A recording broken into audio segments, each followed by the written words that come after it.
오늘 신 여러분들을 주님의 이름으로 환영합니다. 특별히 남쪽 나라에서 따뜻한 햇살을 갖고 오신 분도 계시는군요. 오늘 추우신 분들은 저분들 옆에 딱 붙어가지고 남쪽 나라 햇살 좀 이렇게 옮겨 받으시고 그러시기를 바랍니다. 많은 사람들이 토론토에 있어서 바이러스 때문에 불안해하고 두려움에 떨기도 합니다. 그리고 뉴스를 보니까 토론토 지역에서 마스크나 세정제를 구하기 힘들다라고 이야기를 하더라고요. 근데 정작 밖에 나가 보면 마스크를 쓰고 있는 사람들이 생각보다 많지 않습니다. 뉴스를 찾아보니 여기에 있는 중국 분들이 많이 사서 중국에 있는 가족들에게, 친척들에게 많이 보낸다고 합니다. 그들의 손길이나 그들의 걱정하는 마음들이 그렇게 전해지고 조금이라도 도움이 되겠지라는 생각이 듭니다. 뉴스에서는 감염 지역으로 가는 의료진들이나 의사들의 모습도 비춰주고 감염을 막기 위해 머리를 자르는 간호사의 모습도 보여주기도 합니다. 힘들고 어려운 시절에 아마 그 사람의 가장 가슴에 있는, 중심에 있는 무언가가 드러나고 보여지는 거겠죠. 토론토에서는 SNS를 통해서 아시아인에 대한 혐오와 차별에 대한 발언도 늘어나고 있다고 하고요. 위생이라는 이유로 혹은 전염이라는 걸 합당화시켜서 정당화하기 위해 자신의 혐오와 차별을 그렇게 정당화하기도 합니다. 그동안 숨어있던 그런 것들이 힘들고 어려운 시기에 드러나는 거겠죠. 결국은 마음의 중심에 무엇을 두고 얼마나 단단히 채워놨냐가 힘들고 어려운 시기 자신의 모습과 삶을 가장 많이 드러내고 보여주는 것이라 생각이 됩니다. 그리스도인들은 종종 힘들고 어려운 시절에 가장 빛을 내는 존재였습니다. 패스트가 중세에 가장 위세를 떨칠 때, 수많은 사람이 죽어갈 때 거기서 그들의 시신을 닦고 위로하고 그들과 함께 있던 사람들의 많은 수는 그리스도인들이었습니다. 독을 먹어도 죽지 않고 뱀이 물어도 해치 않는다는 그 구절에 대한 그 고백들은 예수를 믿으면 괜찮다, 예수를 믿으면 질병에 걸리지 않는다는 어떤 기적에 대한 고백들이 아니라 그들의 신앙적 고백이기도 합니다. 내가 내 믿음과 내 신념으로 누군가를 섬기고 함께하기 위해서 나는 두려워하지 않고 무서워하지 않고 병에 걸린 사람들, 힘든 사람들과 함께하겠다는 고백입니다. 어떤 기적에 대한 바람이나 그런 싸구려 신앙이 아니라는 이야기인 거겠죠. 예수님은 그런 신앙을 심어주고 그런 신앙을 만들기 위해 이 땅에 왔습니다. 그리고 사람들을 그렇게 한 명 한 명 모으기 시작합니다. 지난주에 저희는 예수님의 식탁에 관련된 이야기를 나눴습니다. 예수님은 자신의 식탁에 모두를 불러들이고 모두를 초청하길 원하셨습니다. 이 사람 저 사람 가리지 않았고 어떤 무조건적인 초대에 온전히 응한 사람이 그 자리에 오는 것이었죠. 세례 요한처럼 결단한 사람이 다가가는 것도 아니었고 율법을 지키는 사람이 구원의 식탁에 오는 사람도 아니었습니다. 예수님은 사람들을 가리지 않고 다가가서 그들에게 용서를 선포합니다. 그들이 믿겠다 말겠다라고 선언하기 이전에 무조건적인 용서를 선포하고 그리고 그 사람에게 선택의 모든 것이 부여가 됩니다. 예수님의 은혜를 받고 안 받고는 결국 우리의 선택이고 우리가 결정하는 거겠죠. 마태는 세리였지만 자신이 선택을 하고 그 은혜를 온전히 받아들이고 예수에게 나아갔습니다. 수많은 사람들이 이제 예수님에게 몰려들입니다. 어떠한 자격 요건도 묻지 않았고 그리고 어떠한 것도 가리지 않았기에 예수님 앞에서 늘 언제나 수많은 사람들이, 군중들이 북적였다라고 고백합니다. 수많은 병자들이 그 앞에 다가옵니다. 그리고 만지기만 하면 낫는다는 소문이 퍼져갑니다. 예수님은 병자들에게 이것저것 따지지 않습니다. 믿으면 고쳐줄게. 네가 나를 주로 믿으면 내가 해줄게. 헌금 이만큼 하고 많은 걸 바치면 고쳐줄게라고 이야기하지 않습니다. 예수님은 그저 상대가 누구든 어떤 사람이든 가리지 않습니다. 그가 지금 고통받고 힘들다면 당연히 손 내밀고 함께 하시는 분이 바로 예수님이라는 겁니다. 그리고 변화와 이후의 삶은 치유받은 사람, 선물받은 당사자에게 결정되는 거겠죠. 그게 바로 예수의 은혜가, 예수의 삶이, 예수의 길이 다른 누군가와 다른 이유이기도 합니다. 수많은 사람들이 모여들자 예수님은 이제 사람들을 뽑아 제자로 세웠다라고 고백합니다.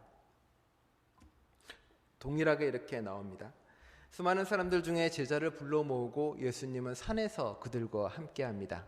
누가복음은 산에서 기도했다라고 이야기하고 마가복음은 그냥 산에 올랐다라고 이야기합니다. 아마도 마가는 기도나 그런 것보다는 단절된 공간으로서의 산을 의미하는 거겠죠. 일상의 분주함, 일상의 여러 가지를 내려놓고 잠시 산으로 와서 그곳에서 좀 더 깊은 이야기를 나누고 좀 많은 이야기를 하자는 겁니다. 그리고 마가복음은 열둘이라고 한정지어서 일단 이야기를 합니다. 열둘의 사람들이 모여 있습니다. 다 남자들이라는 게 문제가 있기도 하지만 그 당시에 시대적 한계라는 게 존재할 수밖에 없는 거겠죠. 만일 오늘날 예수님이 온다면 기계적인 구성은 아니었겠지만 많은 게 달라져 있겠죠. 왜냐하면 예수를 따르던 사람들은 그 당시에 힘들었던 사람들이고 세상이 바뀌기를 원했던 사람들이고 자신이 바뀌기를 원했던 사람들이기 때문입니다. 부자나 많은 걸 가진 사람보다는 오히려 자신의 삶에서 고통받고 힘들었던 사람들이고 그 사람들이 예수 주위에 몰려들기 시작했습니다. 그리고 그 중에 열둘이라고 이야기합니다.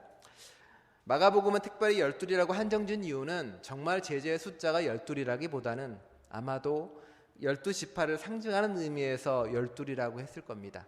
그러니 복음서마다 열둘에 대한 그 이름도 좀 다르기도 하고요. 구성원이 좀 다르기도 합니다.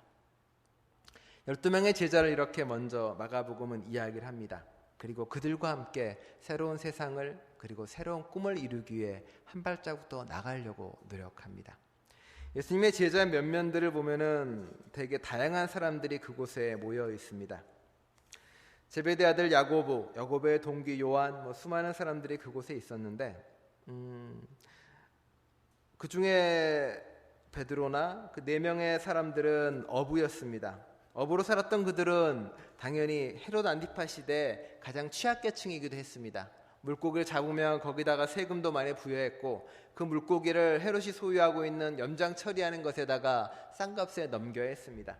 당연히 그들은 가장 취약하고 가장 많은 걸 뺏긴 사람이기도 했었죠. 마태는 세리였고요. 그리고 시몬은 열혈당원이라고도 이야기를 했습니다. 가난한 사람도 그 자리에 있었고 우리로 치면은 민족의 반역자인 마태 세리도 그 자리에 있었습니다. 열혈당원이라고 칭해지는 시몬 그리고 가룟 유다도 마찬가지였겠지만 그들은 로마에 저항하는 무력 항쟁을 주장했던 사람들이기도 했습니다. 그리고 율법을 주장하고 하는 다른 유대인들도 있었고요. 되게 다양한 사람들이 예수 공동체 안에 모여 있었던 겁니다. 생각해 보십시오. 한쪽에는 로마와 싸웠던 무장단체였던 2명이 앉아 있고요. 바로 그 옆에는 친일파가 아니죠. 친로마로 있었던 세금 걷는 사람이 바로 그 옆에 앉아 있었다는 겁니다. 그리고 지식인인 유대인 학당 같은 사람도 앉아 있었고 의사 같은 사람도 있었고 다양한 그룹이 그곳에 모여 있었다고요. 하나하나 성격도 되게 달랐습니다. 야고보 같은 경우는 성경에 나와 있는 것처럼 행동과 어떤 실천을 되게 강조했었고요. 요한은 그것보다는 약간 어떤 신비주의적인 무엇을 찾아가는 게 되게 강했습니다. 누가는 의사인 것처럼 지식인층에 속했고요.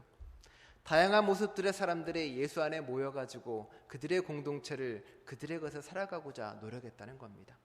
더 많은 의심도 많았고 합리주의자이기도 했고요. 그 수많은 사람들이 예수에게 모여서 자신의 꿈을 나누고 자신의 생각을 나누기 시작합니다. 많은 부딪힘도 있었고 갈등도 있었을 겁니다. 쉽게 공동체가 이루어지는 것은 아니니까요. 공동체는 그렇게 쉽게 이루어지거나 만들어져서 하나로 굴러가는 모습은 당연히 아닌 거겠죠. 성경에는 기록되지 않았지만 많은 부분의 갈등과 많은 부분의 충돌이 있었다는 건 모두가 알고 있는 사실이기도 합니다. 예수님 사후에도 예수님 돌아가신 뒤에도 그 이후에도 계속적으로 공동체 간의 갈등이 있었으니까요. 하지만 그래도 그 가운데 그들이 놓지 않았던 것은 하나님 안에서 어떻게든 복음을 전하고 귀신을 쫓고 하나님 안에 머물겠다는 신념 안에 그들이 하나로 있었다는 데 있습니다. 그들은 그것을 포기하지 않고 한 걸음 더 걸어가려고 애썼던 공동체입니다. 조금 더 다른 변화와 조금 더 다른 길을 걸었던 공동체라는 이야기겠죠. 마가는 자신의 공동체의 삶에서 예수에 대해 다양하게 제자들에 대해서 다양하게 이야기합니다. 마가가 전하는 예수는 제자들은 대부분 다 12명이 딱 정해져 있지만 그들은 예수의 말을 잘 따르지 못하는 사람들이었습니다. 늘 부인하고 늘 잘못하고 늘 언제나 쓰러지는 존재였습니다. 예수님 앞에 나가서 누가 더 이렇게 높은 사람이 될까 따지기도 했고요. 예수님의 누룩 이야기를 하자 예수님이 배가 고픈가 왜 빵을 찾지라고 엉뚱한 이야기를 하기도 합니다. 예수님이 돌아가실 때, 예수님이 이제 잡혀가실 때 병정을 피해 도망가기도 하고, 예수님 십자가 못 박혀 돌아가실 때는 모두가 다 사라져버리는 모습을 보여주기도 합니다. 그런데 누가가 전하는 예수 제자들은 조금 다릅니다. 누가는 마가와는 다른 이야기를 전합니다. 예수님이 배에서 누룩을 찾을 때 마가는 제자들 어리석게 아무것도 깨닫지 못한다라고 이야기하지만, 누가는 마지막에 예수가 제자들이 깨닫는다고 이야기하고, 그리고 누가는 제자들이 도망가지 않습니다. 예수를 아는 이들이 그 십자가 밑에서 지켰다라고 이야기하기도 합니다. 누가의 제자들은 12이 아닙니다. 누가의 제자들은 총 70명에서 72명으로 알려져 있고요. 남자만 있는 게 아니라 남녀 모두가 공용 섞여 있는 제자 무리라고 이야기합니다. 마태는 아마 12명이 아니고 12명은 넘어가고 70명보다는 적은 정도고요. 나쁘지도 않고 좋지도 않은 인간적인 그룹을 그리고 있습니다. 각각의 복음서들은 각각의 제자의 모습을 그렇게 다양하고 다른 모습으로 그려주고요. 그것들은 한 명 한 명은 어떻게 보면 우리의 모습 그대로를 보여주고 그대로를 알려주고 있습니다. 그렇게 다른 공동체가 주님 안에서 어떻게든 하나가 되려고 노력했고, 어떻게든 애쓰고 노력해서 그래도 따라가려고 했던 공동체라고요. 그리고 그들 중에도 결국은 배신하는 사람이 있다라고 이야기하며 공동체를 보여주고 말하고 있습니다. 그 공동체에 대해서 잘 쓴, 옛날에 읽었던 시인데 정호승 시인의 스탠드 글라스라는 시입니다. 정호승 시인의 시가 계속 나오는 이유는 시집을 새로 사서 그 시가 주로 계속 나옵니다. 정호승 시인의 스탠드 글라스입니다. 정호승, 늦은 오후 성당에 가서 무릎을 꿇었다. 높은 창, 스테인 글라스를 통과한 저녁 햇살이 내 앞에 눈부시다. 모든 색채가 빛의 고통이라는 사실을 나 아직 알 수 없으나 스테인 글라스가 조각조각난 유리로 만들어진 까닭은 이제 알겠다. 내가 산산조각난 까닭도 이제 알겠다. 주위 있죠, 저희도 스테인 글라스. 스테인 글라스가 처음 만들어진 연호는 기술이 부족해서입니다. 크고 투명한 큰 유리를, 교회 창을 채울 만한 큰 유리를 만들 수 없어서 작은 유리 조각을 만들었고, 작은 유리 조각도 색깔이 투명하지 못해서 거기다가 색깔을 입힙니다. 그리고 하나하나 조각조각 맞춰서 스테인글라스를 만들게 되는 거겠죠. 동그란 모양으로 다 이렇게 맞춰서 하나의 조각을 만들 수는 없습니다. 다 뾰족하고 날카롭고 날이 선 조각들이 만나야 비로소 그림이 이루어지는 거겠죠.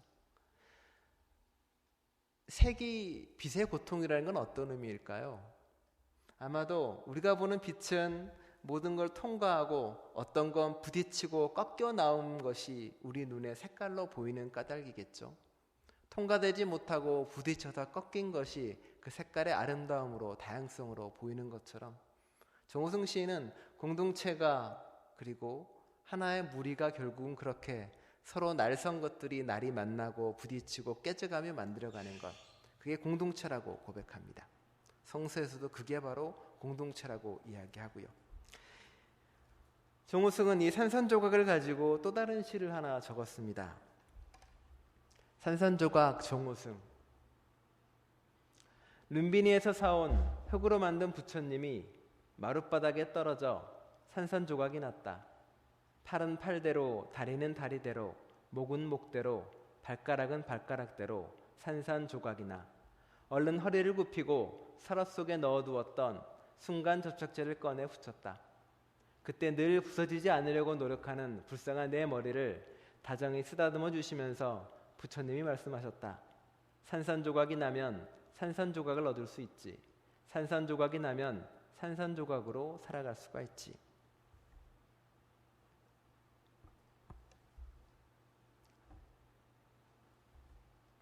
부서지면 부서진 대로 그 조각 그대로 살아간다는 삶인 거고, 굳이 내 뜻, 내 원, 내 마음대로 뭔가를 붙이고 만들어갈 필요가 없다라고 고백합니다. 어쩌면 그 조각 그대로 이렇게 어우러지고 함께 어우리는 게 맞다라고 이야기하는 거겠죠. 어쩌면 예수님은 그렇게 우리에게 다르게 살아가는 모습과 다르게 살아가는 이야기를 들려주고 있습니다. 예수님은 제자들 이렇게 모아놓고 내 욕망과 욕심을 모두 다 버려라라고 무욕의 삶이나 무소의 삶을 온전히 가르쳐주지는 않습니다. 예수님은 인간의 욕심이나 욕망을 더럽다 혹은 타부시하거나 밀어내는 존재가 아닙니다. 예수님 어쩌면 그들의 욕망과 욕심을 좀 다른 길로 이끌어주고 싶어 하셨습니다. 행복을 얻는 길이 그 길로만 가는 게 아니라고, 인생의 만족을 얻는 길이 꼭 그 길을 가라면 있는 것이 아니라고, 다른 사람이 사는 그 길이 아니라 내가 알려준 길로 오라고 이야기합니다. 섬기고 사랑하고 나누는 그 삶 자체가 너희가 바라는, 우리가 바라는 더 큰 것, 그것보다 더 큰 무언가를 줄 거라고 우리에게 이야기하시는 분이 바로 예수님입니다. 그래서 제자들은 그 예수님과 함께 걸어갑니다. 함께 머물려고 노력했고요. 그 머금을 통해서 그들은 이제 복음을 선포하기 시작합니다. 복음은 당연히 기쁜 소식이죠. 얘기한 것처럼 너 벌 받을 거야, 저주 받을 거야, 악하게 살면 지옥에 갈 거야, 너 이런 식으로 살게 되면 하나님의 심판이 내릴 거야, 이런 식으로 살게 되면 하나님의 징벌이 있을 거야가 복음이 될 리가 없는 거겠죠. 예수님의 복음은 간단합니다. 하나님이 악한 자 선한 자 모두에게 동일한 은혜를 내리셔, 하나님이 너에게도 은혜와 용서를 내리시니까 이제 나와 함께 하자라고 이야기하는 것, 그게 복음입니다. 그리고 그 제자는 이제 한 발자국 더 나아가서 귀신을 쫓는 삶을 살기 시작합니다. 귀신을 쫓는 삶이라고 해서 정말 이렇게 우리가 누구 안에 머리 얹어서 쫓는 그런 것들을 의미하는 건 아니겠죠. 어쩌면 우리 안에서 차별하고 혐오하는 그것이 바로 귀신이라고 말하는 것이고, 누군가를 증오하고 미워하는 그것이 바로 귀신이라고 이야기하고 있는 겁니다. 그 악한 영을 없애는 것이 바로 우리가 해야 될 일이고 걸어갈 일입니다. 그것을 바로 고린도전서는 우리가 가진 은사라고 표현합니다. 우리가 바로 그 능력과 그것을 가지고 세상에 나아가서 섬기고 살고 더불어 사는 게 은사입니다. 성령의 은사가 사람들이 이제 신령한 것처럼 이렇게 방언하고 귀신 쫓고 갑자기 다리 저는 사람을 걷게 하는 게 아닙니다. 성령의 은사는 바울이 여러 가지 이야기하는데 모든 게 다 은사라고 이야기합니다. 구원의 삶도 은사라고 이야기하고요. 재밌는 거는 결혼 생활도 은사고 독신 생활도 은사라고 이야기합니다. 결혼한 것도 은사, 안 한 것도 은사, 자식을 낳은 것도 은사, 자식을 낳지 않은 것도 은사라고 이야기합니다. 바꿔 말하면 모든 삶이 하나님이 주신 은사고 우리의 모든 능력이 그러한 것이니 이제 그 은사 가지고 그 능력 가지고 공동체의 이익을 위해 남의 이익을 위해 살아라가 바로 오늘 주시는 고린도전서와 성경의 이야기이기도 합니다. 그래서 여러분들은 부디 여러분이 가진 것, 누린 것, 그 모든 것으로 섬기고 살아가면서 세상의 악한 귀신들과 영을 쫓는 저와 여러분 되시기를 간절히 축원합니다. 기도하시겠습니다.